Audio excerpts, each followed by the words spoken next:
Throughout history, the pen has been a tool for the artist, the politician, the author, and most importantly, the dreamer. The ink within is the lifeblood of illustrations, the written word, and mathematical equations, allowing those who would understand a glimpse into worlds other than their own. What worlds will you create while playing with ink?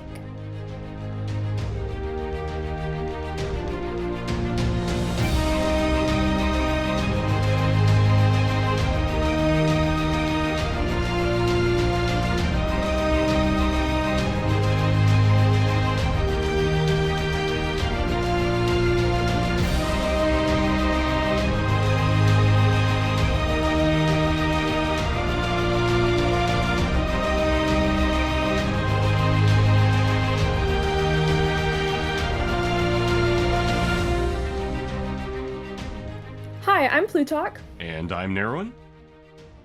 And I'm Elliot from InkBladePublishing. And this is Playing with Ink.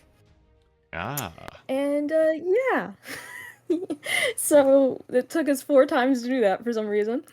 But yeah, we're here to talk about world building. And last episode we discussed what world building is to our community. Now we're going to go really into the specifics of what different worlds people have created and what world building means to them. So we have Elliot here, who has created Gothica, and I personally really like Gothica. I think it is so cool. But Elliot, if you want to give us a little summary of what Gothica is and just hit the highlights. I mean, we're going to be talking about it all episodes. So if you just want to give us a quick summary, and then we'll go deeper. Of course, sure. Thank you for having me for starters. But yes, so Gothica is a 5e dark fantasy, dark fantasy 5e compatible game. So basically, it's a whole new world, whole new setting. It's inspired by Victorian sort of England. It's not in Victorian England. It is in a fantasy world, so there's magic and things, and it's not based around like the current state of affairs or anything, or back in like the olden times England, but it takes a lot of things from that. One of the big things it takes is plagues and diseases. So Gothica's, I wanted it to be a series of TTRPGs. So the first installment is Gothica Plague World, and this introduces the sort of main mechanics around the plagues and diseases, and these will hopefully carry on through the further editions, which will introduce more stuff. But yeah, so think Victorian bubonic plagues, dark alleyways, lots of good stuff. It's so cool. So cool. So we're going to ask all of our guests this, but what do you think world building means, and how does it affect you while you're exploring, writing, or playing in your world? And this is a very general question, and you can answer it however you want to take it. Sure. So I've written a couple of notes and I'll sort of talk about those, I suppose. To me, because I'm not a writer or much of a reader really, the sort of most of my reading sticks to these TTRPG guides. But I think there's a lot of lore and a lot of story in those. So I feel like the beauty of writing a TTRPG guide is that you can world build kind of to your heart's content, and you can leave these little like loopholes and sort of branching pathways, because the idea is that you eventually hand this over to GMs and players and they fill in the gaps, or they take your pathways and they continue them with their own stories. And I think that's really neat, that you can essentially create a story that you don't have to finish yourself. And you can build a world which you don't have to finish, because if you finished it, then there's no point then handing it over to players other than they're playing through what you've already written, which might be a little bit boring if people read ahead or anything. So I think that's really interesting. Sort of a way to approach world building is through these TTRPGs. That is Yeah, very that's super cool. That's very interesting, because you're giving room or acknowledging the fact that players more or less tell the story during their adventures and things like that. So that's Exactly. Yeah. So that's pretty good. That's And I feel like the more that, again, I'm speaking from sort of personal experience, that the more I delve into my own setting and world, the more it opens up. So if you want to work, I sort of work mechanically. So try and get game mechanics to work first, and then talk about how does this fit into the lore. and often those game mechanics sort of introduce pieces of story and lore, because it's like, oh, if this character class does this, how does it fit into the world? And then you think, well, maybe I have to make room, but then that might introduce a few different sort of branching pathways, and you think, oh no, this is really interesting. You follow those, you fill it out as much as you need to, and you think, okay, this is suitable information, so now we can hand it over to the players and let them play with it. So yeah, it's pretty cool. uh, That's kind of what I do when I create my characters, you know? I know one of my first D&D characters I created was a Circle of the Wildfire Druid. And I created her because I really liked the mechanics of the class and I made the lore around the mechanics, you know? So I Mhm. think that is one of the not if not there's a good way to approach world building, character making and mechanics, but I think it's one of like the more one of the better ways to approach it if that's the mindset you're going for is going mechanics putting mechanics into lore because then I feel like the whole story and the world runs smoothly if you can explain the lore with mechanics and if you can explain the mechanics with the lore. So, Definitely, I feel like because you're making a game and not a book, like you have to have that little bit of synergy between the two. And there's definitely times where I've created the lore and then thought, oh, hang on, this works really cool for a character class or a magic spell or an item. So then it sort of filters its way into the game side of things. So I feel like you could definitely come at it from both sides of it. But personally, I always go mechanics then lore normally, as a whole. mhm. But it's definitely it's a really interesting way to do it. Yeah, it's so cool. Hmm. so you talk about going like mechanics. So is that more or less like oh, what am I trying to do here? So you come up with an interesting mechanic per se, Sure. and from just like give me an example within Gothica.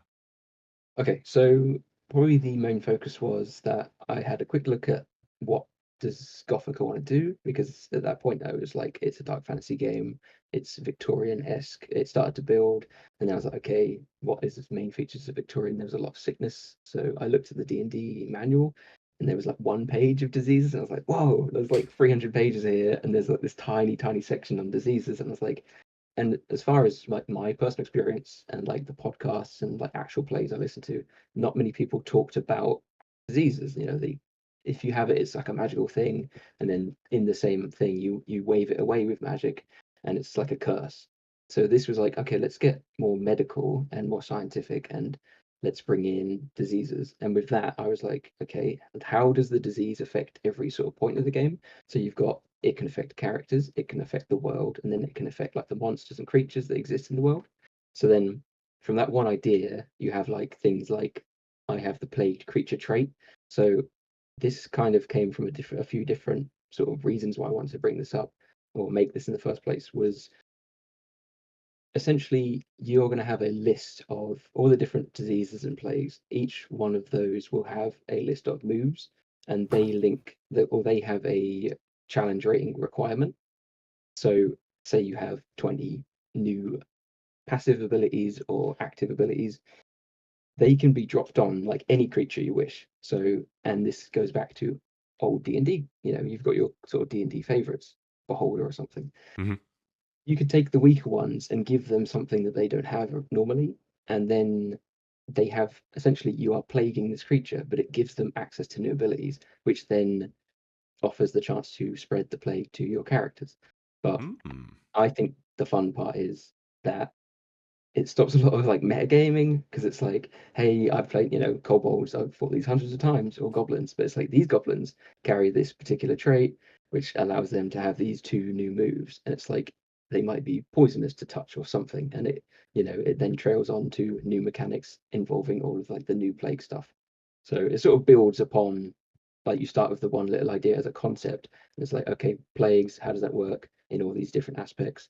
And then you go from here, and then you sort of keep sort of pushing it until you have like something that works as a system, but also keeps in with the law.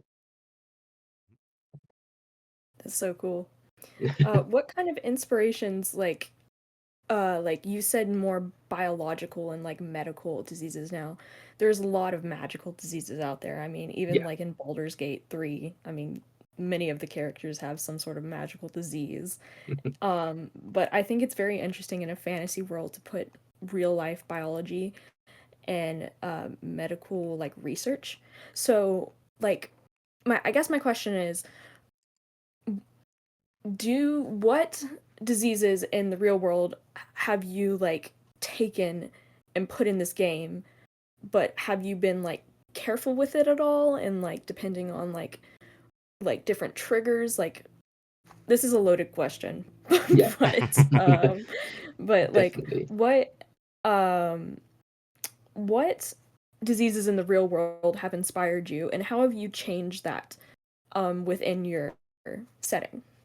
Sure. So one of the biggest things is I wanted Gothica to be as family friendly as possible. It might be difficult with the sort of context or the content, but I think it's easy to go down a route of everything is super dark and deadly and horrifying, and I didn't want that for this because it's like it's a dark fantasy and it's a dark sort of content or context, sort of the material. But I think in a way that you can describe things, yes, you can still be a little bit gory, but you don't have to be grotesque. And you can avoid, and it's what I'm trying to do anyway, is avoid diseases that replicate real life diseases, especially ones that may Mm, carry trauma or sort of life changing, with mutations in the game, you might grow a new arm. It's kind of difficult to do that in real life. So it's like you can go around it and you can still be humorous. And, you know, I feel like with the idea that trying to keep the game to be played however people want to play it, if they want to play it as a serious sort of dark fantasy, or do they want to play it as a dark fantasy that has an element of humor? Um, you know, growing a new arm and being covered in boils can be really serious, or it can be, oh no, this is hilarious that my friend over there now has three arms and he's trying to hide one in his coat. So there's a lot of there's a lot of real life diseases which I don't want to take inspiration from. There's yeah. a lot of basic things I want to take inspiration from. So you have like basic afflictions and conditions, like common colds, flus, sort of things that, yes, they're present in most everyday life, but hopefully they're not too traumatic for the general player. And even if they are, I think with the sort of content that Gothica deals with, it's a good sort of chance to talk to your players, talk to the table. And if there's something that is that that, hey, did you suffer from anything in prior? If they're happy to mention that, then stay well clear of that. And it's like, because you're tailoring the adventure yourself, if there's a character that suffered or someone that they have sort of a family member have suffered of something similar, just completely avoid it. And I think you can still play this kind of game and have like the freedom to involve diseases, mutations in conditions, but without hopefully traumatizing people even further. Yeah. Definitely Yeah.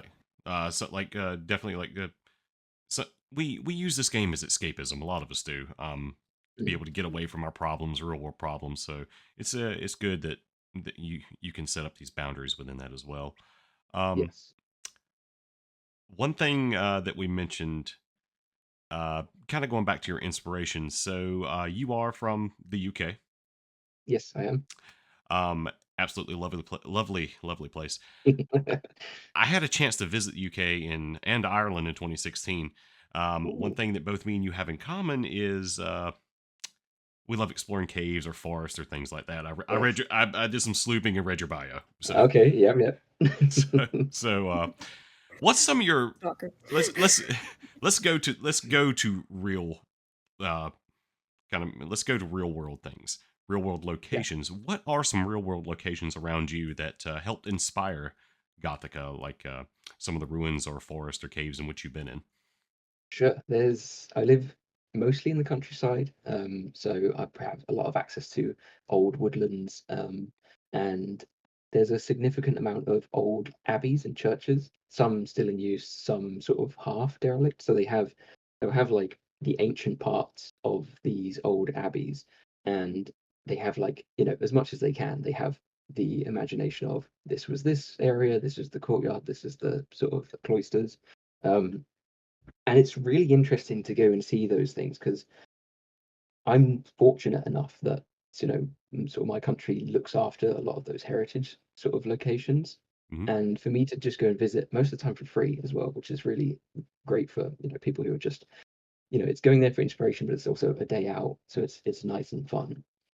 But to go there and see this sort of touch of history, and if they have sort of notes or information on what the people were doing there, what there might have been a particular job that the monks or people, whoever was in this location, they were doing. It's really interesting because you don't get a lot of that because it's localized history. So it's even if you're on holiday in an area, you're sort of you get to get a small glimpse of the history and you get to walk around it as well. So it's not like you're just sitting there, you're reading about it, doing research, which is obviously important for a lot of things because there's a lot of things I can't. I can't visit the Victorian age, but I can go to a museum or something. But these sort of historical sites and these old woodlands, they're really interesting because as soon as you step into them, for me, I'm flooded with ideas, and I think that's probably pretty common. If your headspace is already thinking, I need inspiration from somewhere, and then you reach a place which is Gothic in nature, you look at things differently, or I do personally, and think, wow, this, you can start to picture gargoyles and vampires on the top of sort of spires, and you think, wow, yeah, I could be an adventurer walking up now across this gravel pathway. And then if you sort of take note of the surroundings, so standing on the gravel, the wind hitting the trees nearby, and you think, this is daytime, but if it was night, where would the moon land? So yeah, visiting a lot of these locations is a huge, huge inspiration, and I'm very grateful that I live in an area that has a lot of this stuff. But I guess I chose old England, so living in England is it's pretty easy that they would have stuff for me to go and look at. I didn't get a chance to see any of the spots around England. I did get to Mm, visit St. Andrews and the the okay. ruins of the old cathedral there, and got to go up in the tower. And Yes. that was the first thing when you started talking about ruins and everything. My mind went immediately Mm, back to that. So it was yeah. it was something. It was absolutely beautiful, especially standing there looking at the North Sea. Wow. Uh, Yeah, that's incredible. let's see, Plutarch. Yeah, yeah.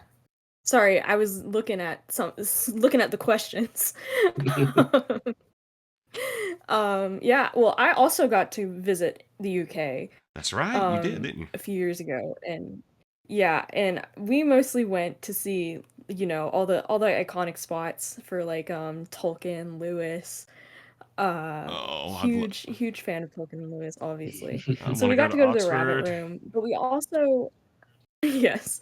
We also got to go to we drove around the countryside a lot because we went to Bath, which is not like Victorian in nature, but it has the it's the Greekish Roman Mm. esque kind of vibe because that's what it is.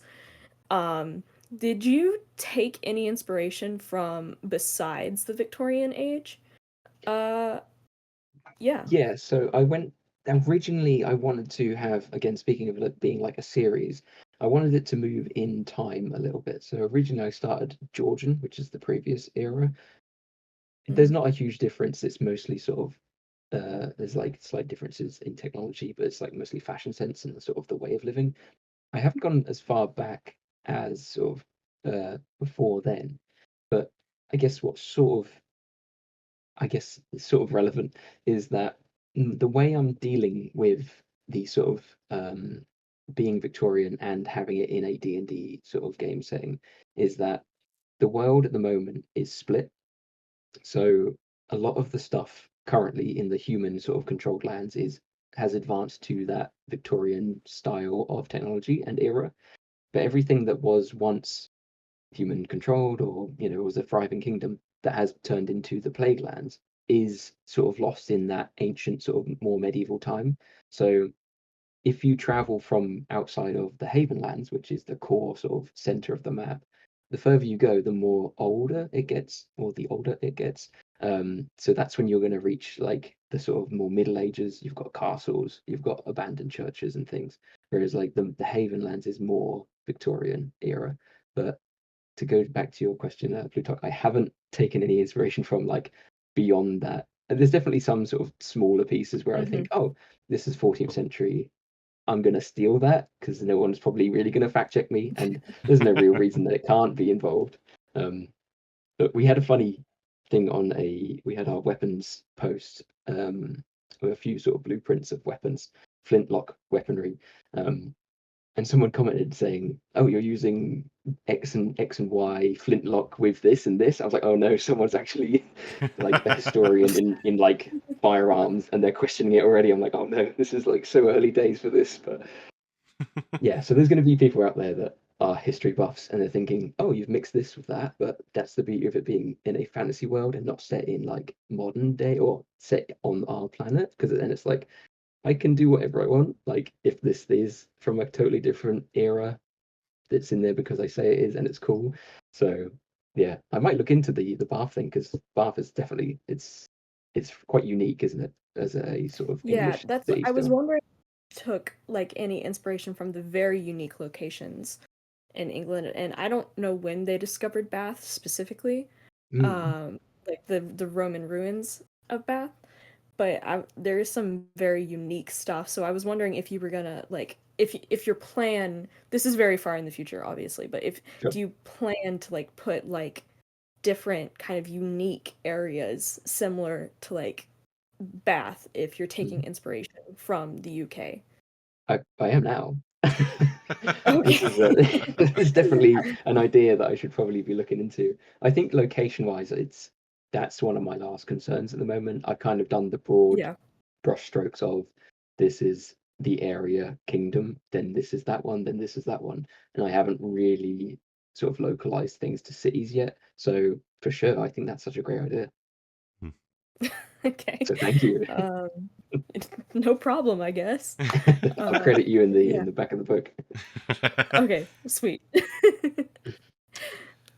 I Uh, guess. Hmm. Yeah, I knew absolutely nothing about Bath, so I learned a little bit right there. So, It's really yeah, interesting. I was very, very lucky to go visit the Roman baths and stuff. It was super cool. If you ever get the chance, I recommend it. There's a uh, lot of history there. you know, I should put a It's little really cool. asterisk besides saying I visited England, because more or less we landed in Heathrow Okay. and Yes. got on a train, and Yep. 9 hours later I was getting off a train in Aviemore. So, Wow. so So I did. you saw it through the window of the train. Yeah, I saw it through the window of the train and out the window of the airplane. So, Yep. but never actually got to see any of the sites Uh, around England. So it- unfortunate for that. But um, it's a bugger to drive around. So I know America's a bit different with sort of straighter roads, and you're I think you're more used to the long drives. Where for us, a long drive, like is probably 2 or 3 hours. Whereas to you guys, that probably seems like really it's like quite a short one. Yeah, it's short. So like we 6 hours for us will get us from like one side of the country to the other. But it's like that to us Yeah. and our mentality, that's kind of insane, because like you don't do that every week. Like some people Yeah. probably do, but most people will not. no, it was Yeah, crazy. we got to ride around. We drove in Scotland. Um, Mm. so I don't know. In Ireland was something.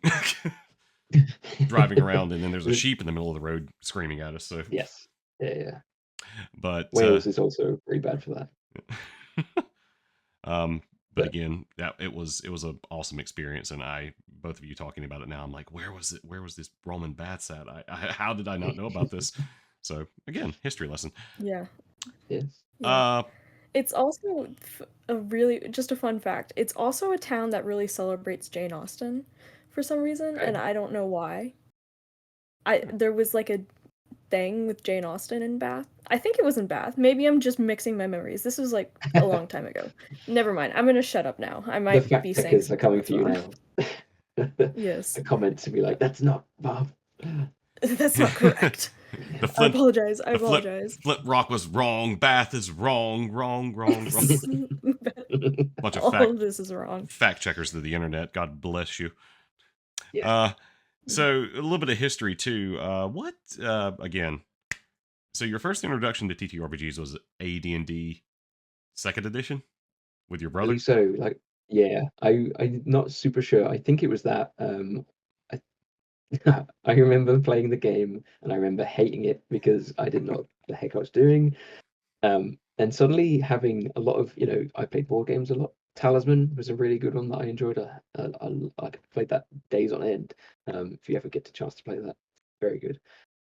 But other than that, it was a lot of video games, lots of card games, and then suddenly this D&D thing came along, and it's you can do whatever you want. And I'm like, well, what do you mean? Like, where's the rules? Where, if I take a turn, I can only do this, surely. And it's like, no, like, you have to do, you have to say what you want to do. And I thought the freedom at that age scared me because it's like, I don't know what you want me to do, basically. And I walk into the room and then it's full of traps. And my brother says, well, you didn't check for the traps. And I think, well, I thought you were going to tell me there was traps. And it's like, no, you have to like forward plan. And I was like, I don't understand. So I came away with a really bad impression of D&D. And then much later on in life, a few friends basically turned around and said, hey, do you want to make a game for us? Because I got a lot of friends that hadn't played it. There was a couple that had, and somehow they convinced me to be the GM.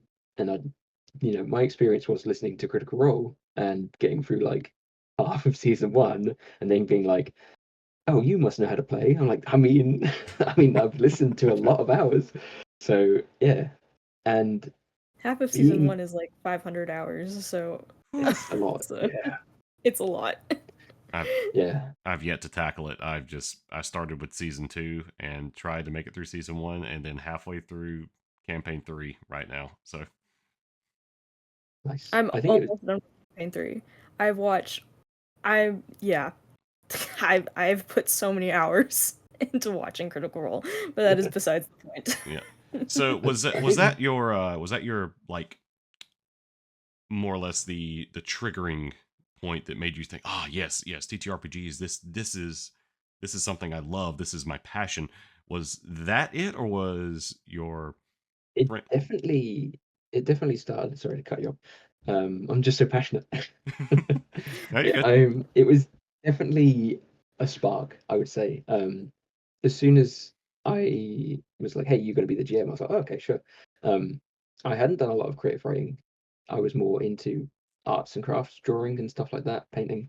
Although my painting's awful, so just drawing. I don't know why I said painting. That's a false claim. Um, but the idea of suddenly creating a little world was super cool because there was a lots of games where like talk about like old Halo and stuff where you would create a world using their forge maps and you'd create all these little Mm, games. I always used to do that, so I was always the friend that created the game. And not really knowing much about D&D for many years, that was never something I pursued. Given the chance, I said, okay, sit down, wrote a short sort of story of like, okay, I want characters to start here, they're going to end about here, let's see how this works. We sort of bumbled through a few games, and then I realized like this is actually super cool. I tried being a player, and I was like, I don't like that because I realized the fun and enjoyment I get from it is creating the world and letting people play with it, and sitting back and saying like, oh Mhm. yes, like finding out what people do, using their little moments of joy as like, oh, like you sort of become the proud father, and it's like, hmm oh, look at these, they're enjoying my thing, and there's like that satisfaction level of like people actually like the stuff that I'm creating, and it was fun to create and it's fun to play with, and it's to me that's such an awesome experience. It Um, it's such a different world because when you're behind the DM screen and you think for just a moment, like I would love to be with these players in front of me, like having the shenanigans, things like that. Ah, that seems so cool. And then you do it, you get on that side, and you're like, I don't think this is for me. I'd much rather be on. It's like these guys are It means you're a control chuckleheads. freak. That's what it means. yeah. Maybe. I'm joking. I'm No, joking. no. There's some truth in that. There is some truth. You want to be the one Definitely. that there is something in knowing the world and being able to share it from behind that screen, um, and then allowing your players to make it their own in a way. Mm. It gives you that satisfaction. It gives you the proud father feeling, because they Yeah. take this Or the and run with it, disappointed. or disappointed. Yeah. Or disappointed. Yes. I But yeah, I get the feeling I've been DMing for about 5 years now. So, Wow, but I've nice. also been playing for 5 years. I DM as much as I play. Mm. So, I think I get the best of both worlds, and I don't know which I prefer because I also love learning about other people's worlds. I mean, this is why we made this podcast so we could sit here and learn and listen to people talk about their worlds. So I love like hearing these things that people have created. So I'm very much a note taker. So I have tons and tons of notebooks of just lore people have created in my games that they run. And so I find it interesting that you guys really like creating the lore. And I like creating the lore too. You know, I have my own world I'm making and I run games, but I find it so cool sitting down and just listening to people explain passionately this thing they've created, and they're doing it in character, you know, which just adds another level to it. They're not just sitting there. I mean, sometimes you have to sit there and explain lore in just chunks, but Yeah. like sometimes it's in character. It's like this barkeeper mentions something like this, or this you see this stone on the side of the road with this written, and it's like these little sprinklings, which is also a DM thing. But I love being on the other side of that and just finding little things. I'm very much a completionist when it comes to video games. So Mm. that's like what I do. And so I very much I love that you guys enjoy the DMing side because I enjoy that you enjoy it because it makes me so much more happy as a player to see someone like go in and just really love what they're doing. For sure. I was going to say, you mentioned about being sort of making notes and taking like really getting into the lore of someone else's world as a player, and that it sort of introduced me recently, or I've been introduced recently to like world building as a collaborative effort, and Yeah. giving your players that chance to, you know, they create their backstory, but giving them a little bit more leeway is something that I can't do because I'm the control freak GM. But I think that's really interesting is when you say like, "Hey, there's an NPC that you know, but we haven't talked about prior. What's their name or what do they look like?" And you give that little window of sort of opportunity for the player to then go, "Oh," like you put them on the spot a little bit, but if they're comfortable to do that, they can create something that's really interesting, and then they hold on to that fragment because it's this tiny little piece, but it's in your world, and then that means a lot Mhm. more to them. And it's like, oh, I created a part of that NPC, and it's like it wasn't, we didn't talk about it prior. I've now just made it up on the spot, and I feel like people really connect with something like that quite a lot, and I feel like I that's a cool way to world build as a group and at the table. So that's really yeah. interesting. I find it cool that a lot of TTRPGs like Mapamundi, which we Mm, played recently, um and like other games, like I know Daggerheart's coming out, and that's like a huge part of Daggerheart is that you build the world together. And it's not just the DM. So I really that's why like, you know, I love getting people's info and I love on my world because I love seeing everyone's perspectives because then I feel like my world's more authentic. mhm. Um, but sometimes it just gets a mess. So you do have to have the GM to kind of rein it in. Definitely, Um, yeah. but yeah. um, Talking about, you kind of hit on it a little bit there, and we Mm, talked about it in the pre-talk. Secrecy from players, withholding some information from the mm, players. See, I'm a big believer in this too. It's often so tempting to overshare with the players, and I think when DMs do that, they get confused and believe they are telling a better story by oversharing, but when in fact it's really spoiling the story, and you don't really give a chance to the players to tell the story naturally. And you mentioned that in Gothica there are things set up in this regard. I believe, yes, if I read that right. yeah. You did, yes. So there's definitely some sort of set pieces throughout the world, but regards to secrecy, I would love and really encourage GMs to take, I mean, if they want to, it adds another sort of level of difficulty to the game. But I think if people are willing and players are willing, then I think people should be up for it. Is to when you give someone a mutation or read, that there's a disease, give them symptoms rather than names, because I want a lot of diseases and things to have overlapping symptoms. So then when you go to cure something, if you think it's disease X and it's actually disease Y, well, disease Y might not work. The cure for disease X might actually, make disease Y worse or push it further along the mutation scale. So instead of just saying, oh, you have disease Y, give them the symptoms of disease Y, and then they say, oh, okay, we can treat it because that's what we think it is. But if they haven't done their research and they haven't prepared, then they could actually be doing more harm than good. And I think that adds like a lot of like stuff that original D&D doesn't really give you. No, D&D is the sort of simplistic, especially 5e. It's the very simplistic, it's the cut and dry of like, here's your answers, here's your combat play. It depends on the GM and how they tell their story, but I feel a lot of the things are they're simplistic, and I think this gives that chance of, okay, well, we need to spend time. We can't just suddenly turn up. There's a sick person, we cure it with cure wounds, or you throw the magical spell at it, it fixes it. It's like, okay, we need to make sure we're curing it correctly. We're acquiring the right ingredients, or we're doing the right procedure. And of course, if people don't want that next level, you can just say, hey, it is disease X or Y, and then they still know what they need to do, and then they can still go along that journey of fixing that person, curing that person. So that level of secrecy, I think is super interesting because it makes the players get involved and then involve themselves in the world and chase symptoms and answers more than be handed the answers, and then they look at the sheet where it says, oh, you scroll down or you look down and think, there it is. You go over to the table, there's the cure. Right, we just need that cure. Whereas if they're told the symptoms and it's okay, it could be any number of these diseases, we need to investigate further. So it creates that little bit of like extra push the players to do something, which is cool to me Yeah, anyway. I think it's so cool. I mean, as a biology student, that's kind of what I do in Yeah. labs and stuff. So it's so you cool you'd that be really good.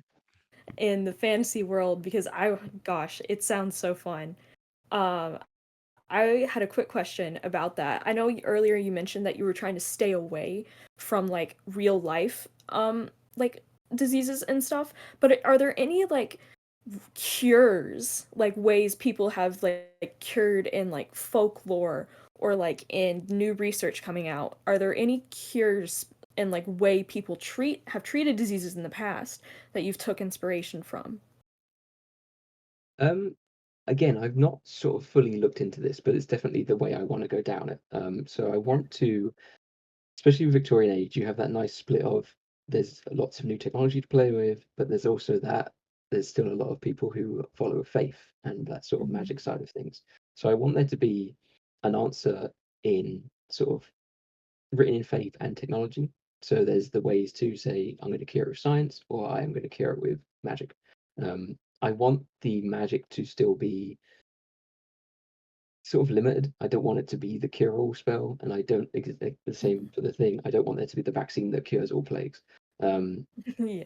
and I will be definitely looking into lots of Victorian procedures. I mean, I've done that sort of basically for inspiration as well, but I think it was sort of I followed that briefly before when looking up sort of creating like the alchemy sort of system. So I wanted to see Oh, okay. how and like what they sort of provided and what sort of types of medicine they were using. So there's lots of salves and things rather than, pills. There's lots Yeah. of treatments like you can treat the skin with ointments and things, and it's like lots of homemade remedies. So Hmm. there's a lot there, and once I like get into that sort of the real gritty part of the symptoms of each disease, that's the part I'm going to be researching the most for sure. Yeah. That's gonna be really cool. Yeah, I was just wondering if you had done that already or not. I couldn't remember if I read anything while reading I knew you did some alchemy stuff, but I didn't know Yeah. if you had more knowledge in your brain Uh, Not about yet. it. It's That is only so very cool. I lightly. can't wait to see it. We're gonna come back in Yeah, a few thank you. months, and he's gonna be a full blown alchemist from the Victorian era. He's Yeah, gonna know. He's gonna know it all. yeah, yeah. I But get Yeah, my yeah. doctorate as Well, well. I have this book here literally sitting on my desk. Yes. but that goes that kind of is a good transition into the immersion, which we were already kind of hinting at. Uh, Hmm. and immersion being like a major part of any storytelling. You said your background is not really more writing novels or the whole writing. It's Mhm. more like building a game, building world within TTRPGs. But it's still important within video games, TTRPGs, novels. You need to engage the senses and gently lead players along this magical journey with you uh, in wordplay and solid consistency. That's often very hard task to complete, even with the most experienced DM. So, how do you create the sense of immersion within Gothica? Okay, it's a difficult question. um, one Chandler's on way I'm fire. yeah, yeah, it's good. Making me think. Um, there's one way that I want to approach it, and because we have this lovely Victorian saying, and just if you quickly Google that, you see there is fantastic fashion at that time. And as I said, I was sort of looking to Georgian, and the big difference is they wear pretty vastly different clothing. So they have that sort of the era that we would go through now. You know, you have like the flared jeans, and then we have the skinny jeans, and it's like the same thing. They would wear, you know, flamboyant clothes, and then they go a bit more sensible and regal. So just by thinking, oh, okay, if Gothica is Victorian inspired, should I include some sort of cosmetic side to the game? And again, D&D mostly has armor and stuff, and they assume that sometimes when you go to bed or whatever, you take your armor off. Most of the time, your armor class would drop, but then that's when your GM isn't targeting you because it's unfair. So I thought, well, let's make that unfair part really clear. And so there's a whole section where you get to play dress up as Victorian characters. There's going to be lots of different cosmetic items, and then that introduces the appearance rating. So I took this a little bit from Call of Cthulhu because they have the appearance rating, and that gives you the chance to Okay. yes, I think I know what you're talking about now. Okay, yeah. okay, yeah. So it kind of ripped off from there, but it's integrated into D&D as much as possible. And it's there to kind of give everyone just a heads up of what they currently appear as. So there's sort of modifiers of your cleanliness. Are you covered in blood or dirt, mud? So you might be wearing really fancy clothes, but if you are completely like if you look a complete wreck, you might not still get into the party that you're trying to get into. But same as, you know, you could be really clean but in poorer clothes, and the guards might not let you into certain districts of towns because, hey, guess what? You don't look the part. And I wanted to separate that from, yes, you have your D&D adventure, but you also have, hey, if you need to do more social aspects. And I basically the whole point is you're going to take the armor off because you're going to the ballroom or the ball party, and people aren't going to be letting you in if you have chainmail on or plate armor unless you're one of the guards. And it's like if you're supposed to be there to attend the party, well, then you have to dress appropriately. And so this whole system, it just makes sure that it basically allows that because it's going to play quite a good part of the social aspect. So to engage the players and interact them in the world, it's okay, well, choose your outfit, you know, take the armor off and say, okay, you can piece your clothing and your outfit together piece by piece, or you can just do like I'm wearing a suit, a three-piece suit, if you don't want to be too descriptive, or if you're not, you know, if that part of the game doesn't really inspire you, you can just say I'm wearing fancy clothes, and then you get your plus Yeah. whatever. But if you want to customize your character, like the dress up game that Yes, the most Barbie people, dress-up game. yes, exactly, the This is Barbie what I'm hearing. Victorian dress up game. That Yes, basically, I love it. yeah, it lets you, and then it forces social interaction, but it also forces you to be a lot more careful because just because you're at this fancy soiree doesn't mean you are not in danger. Because you know, where there's fancy parties, there's people that want to get the people who are the fancy people. So you could be in between a lord and an assassin, and you are now suddenly your armor class is dropped by 8 points because you're not wearing your heavy armor. And it's like, oh, but I'm a paladin, Mhm. and now I feel very vulnerable in my suit instead of my suit of armor. So that I think helps the immersion of, hey, you're playing in a world that favors flamboyancy and social sort of conducts of like different levels. So if at some point you have to go into these richer parties or you know these big flamboyant parties, these the sort of chance you get to um but it brings you down to a more normal sort of citizen level, and you're not these wandering heroes everywhere, which I think definitely immerses the player a lot more into a world where it's like, oh, I'm more in the world than this godlike human walking around smiting everything whenever I want. Brings a sense of humility to the player. Yes. And also, yeah,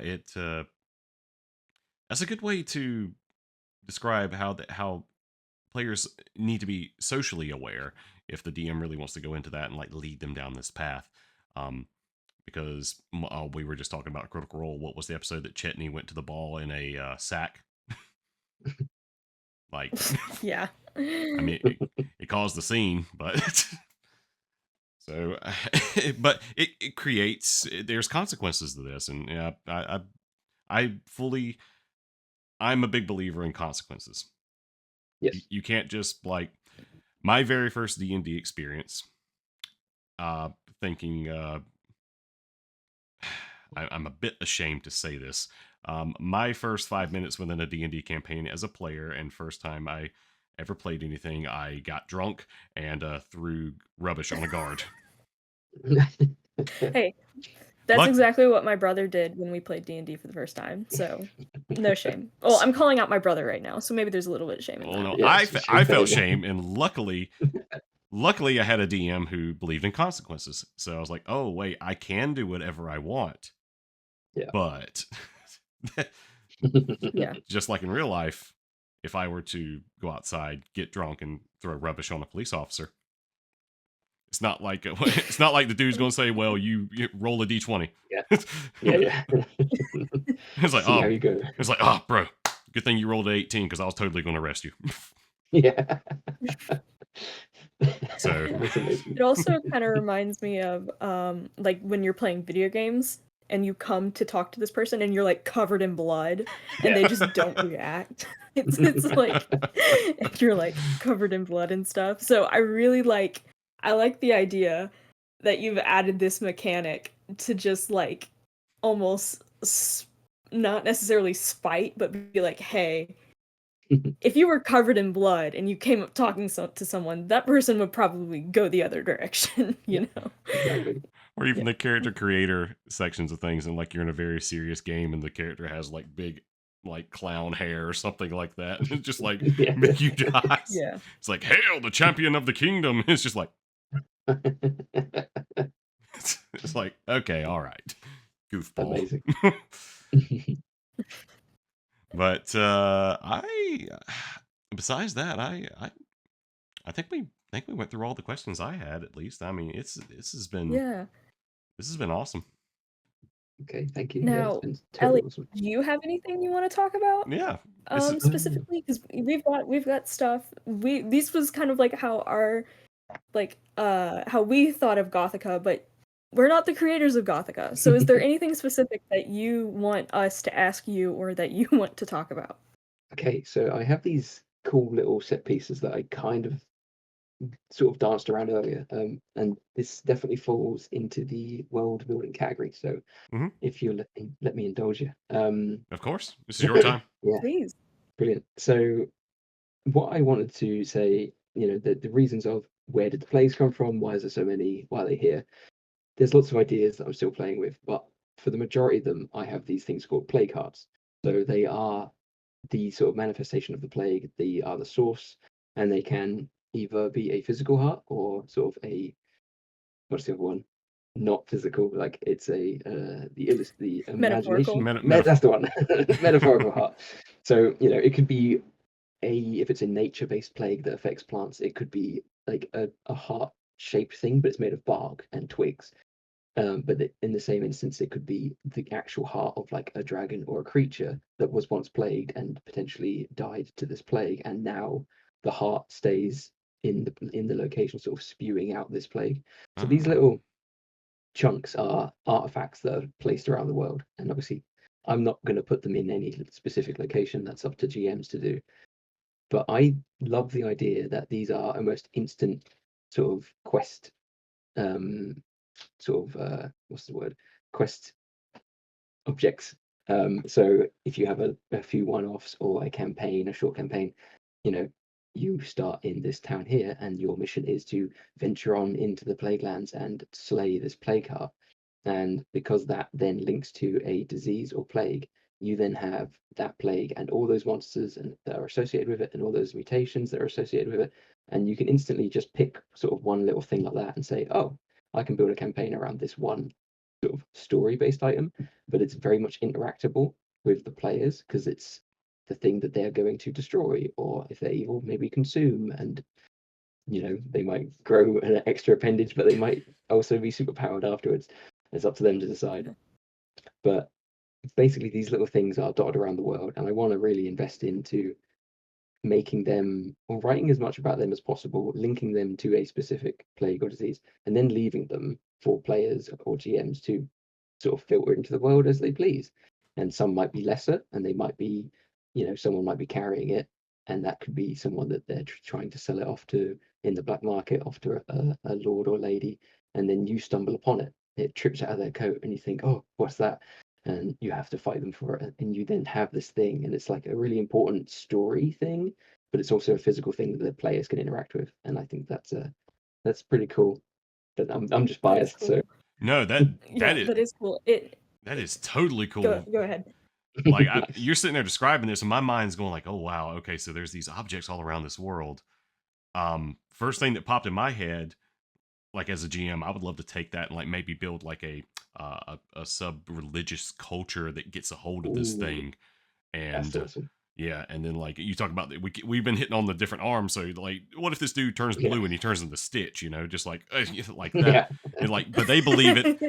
It's funny, but at the same time, what if they treat it like it's a religious object, and they take this heart, and you as the players, your objective is to go steal this or destroy it, whichever one you want to take it with.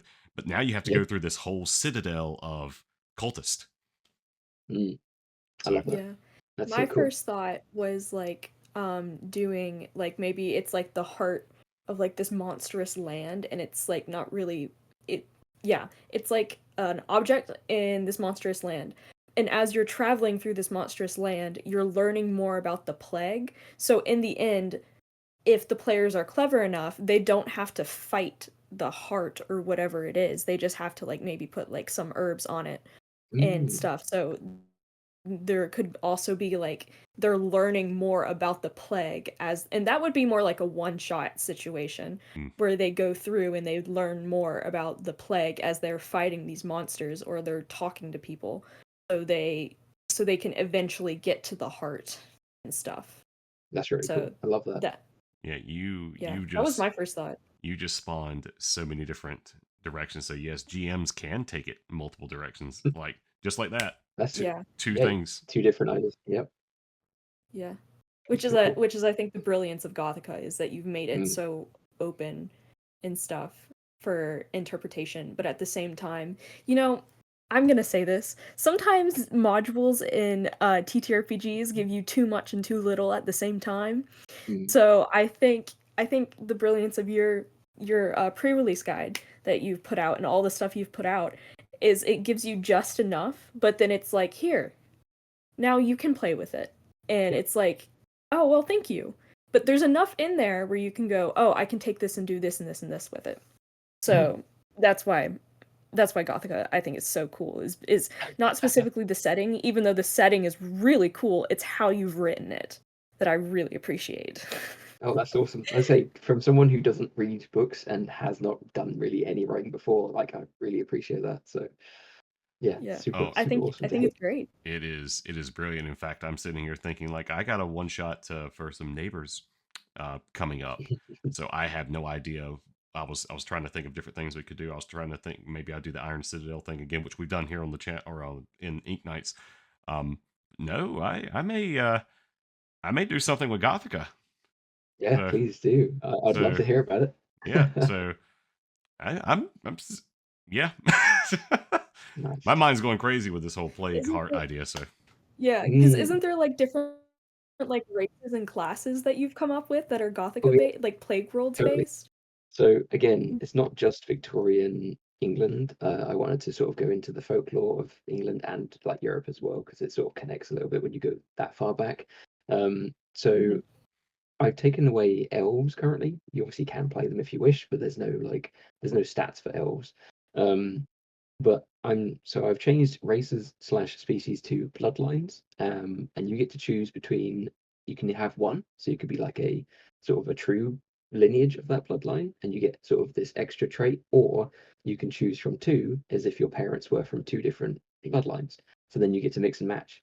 And something I'm sort of taking from Pathfinder is that you get things as you level up, so you get to pick traits from your bloodline. So the one thing again about races in D&D is like, hey, it's cool. You got all these different racial things. There's lots of lore, and it's people play their characters. Dwarf people have Scottish accents normally all the time. But in this sense, the bloodlines give you a chance to customize your character while you play. So every few levels, you get a new trait, and I think they're really cool.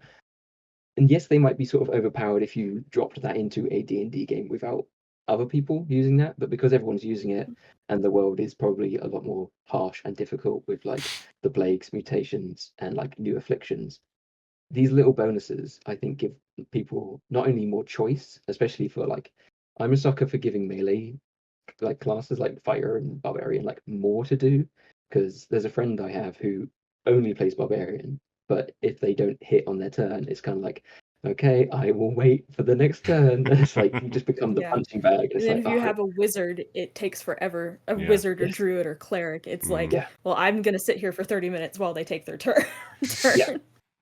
So And as letting someone who people, plays a druid, I'm not calling you guys out. I'm just admitting facts. Yeah. It takes a while. Hey. Well, no, I'm a mage and paladin, so I'm back and forth. Nice. Yeah. But So yeah, Yeah, there's but all the the stuff you bloodlines. create, cool. Yeah, there's a lot of traits and things to pick from there, which is super exciting. There's I've separated the bloodlines into human because again, Victorian is a big part, so I wanted a large portion of the land to be sort of human controlled, but it's diverse with other humans and other species or bloodlines. So there's human bloodlines, which are there's 6 different types of humans. Then there's lineage, which is kind of like your traditional fantasy, but taking it more folklore. So you have like there's dwarves, but then there's like the dragonborn people are scaleborn, and they are like a bit more reptilian, so they're kind of more of an older people. There's the typical fishmen, which are the I'm forgetting deepborn, and they have the the name born just to keep it super simple for everyone, but they also have their fantasy sort of lore name. So if you are a GM that wants to get a little bit more like into it, there's the sort of scientific name, as it were, for each class as well. But I thought I would label them all Latin something. name. Yeah, everything's something born just to is ease of use for every player then. But yeah, there's Yeah. a lot of fun stuff there as well, which the pre-release guide Goodness. covers 6 of the 18 bloodlines. So yeah. nice. Oh, I love my favorite is the fiery. Is it fire or fiery? I'm just doing fire. I put the Y in for Fire. But you put the just, Y in, yeah. just for dramatic That's my effect. favorite. And Oh, I nice. really like those, and I want to play those. So, They're pretty cool.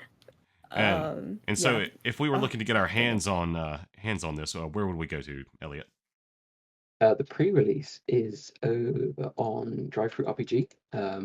You might be able to find it, but it might be easier to find through a link if you could drop that somewhere at Oh the yeah, end. that's what I was Yes, about I to. will put the links. That's Yeah, what I was about to awesome. get to. Yeah. We'll have the links in the description, but if they're just Yeah. if they're just Yeah. listening on podcast, they on Spotify right now, if they could just hear it like for later.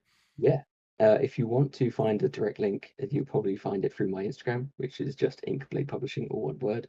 You can also find a lot of Gothica content. They'll have a link. There's also the link to the website, which is just inkbladepublishing.com. And as Chandler had a little look through earlier, there's a lot of information about me, my sort of history, and there's a lot of information about like Gothica as an idea and a concept. So yeah, and hopefully at some point soon there will be a Kickstarter to follow. It's just the pre-launch page, and I'm thinking of getting the whole thing ready for like November this year. So Oh, so exciting times. exciting. We'll have to have you So back on exciting.